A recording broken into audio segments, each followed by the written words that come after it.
Everyone good morning. এতিয়া ৰাতিপুৱা 7টা বাজিছে। আজি 7টা বজাতে ইমান ৰ'দ দিছে, মানে 12টামান বজা যেন দেখা হৈছে। তো মই ৰাতিপুৱা 4:30টাতে উঠিছোঁ আজি, আৰু তাৰপিছত মৰ্ণিং ৱাক কৰিব গ'লোঁ। তাৰ পৰা আহি গা পা ধুই চাহ পানী খাই ৰেডি হৈ ঘৰত যাবলৈ ওলাইছোঁ। মাহঁতৰ ঘৰত যাম। কিয় যাম মানে, আজি মহাপুৰুষ শ্ৰীমন্ত শংকৰদেৱৰ ডেথ এনিভাৰ্চাৰী হয়। তাত মানে নাম প্ৰসংগ কৰিব আমাৰ ঘৰৰ নামঘৰত। তাত কি কৰোঁ কি নকৰোঁ অলপ দেখুৱাবলৈ চেষ্টা কৰিম আপোনালোকক। তো ভিডিঅ'টি শেষলৈকে চাই থাকিব, আৰু শেষত জনাবলৈ নাপাহৰিব যে ভিডিঅ'টি চাই কেনেকুৱা পালে। আৰু এতিয়া গৈ থাকোঁ, একেবাৰে ঘৰত গৈ লগ পাম আপোনালোকক।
তো নামিলোঁ গাড়ীৰ পৰা। তাৰপাছত ভিডিঅ'টি চাই থাকিব, কি কৰোঁ কি নকৰোঁ দেখুৱাবলৈ চেষ্টা কৰিম।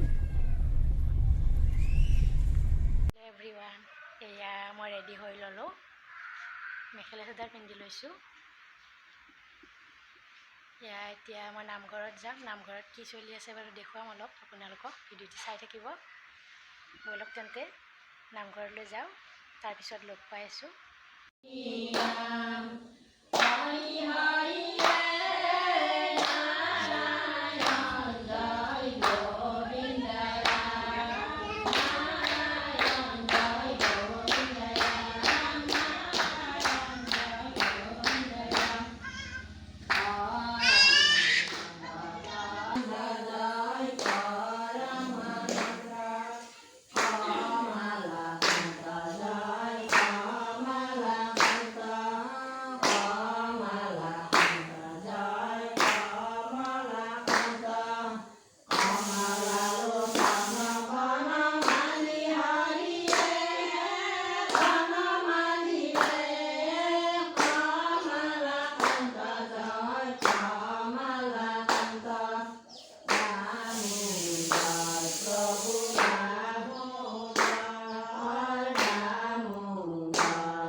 হেল্ল' এভৰিৱান, নামঘৰত নাম প্ৰসংগ হৈ গ'ল আৰু আমি প্ৰসাদো খালোঁ। তো এতিয়া ঘৰলৈ আহিছোঁ আৰু কাপোৰ কানি চেঞ্জ কৰোঁ। তাৰপিছত ভাততো লাগিব। তো ভাবিলোঁ ভিডিঅ'টি এইখিনিতে সামৰণি মাৰি দিওঁ। তো যদি ভিডিঅ'টি চাই ভাল পাইছে প্লিজ লাইক কমেণ্ট আৰু শ্বেয়াৰ কৰি দিব আৰু মোৰ চেনেলটো ছাবস্ক্ৰাইব কৰি দিব। তো তেন্তে আজিলৈ আহোঁ, বাই বাই।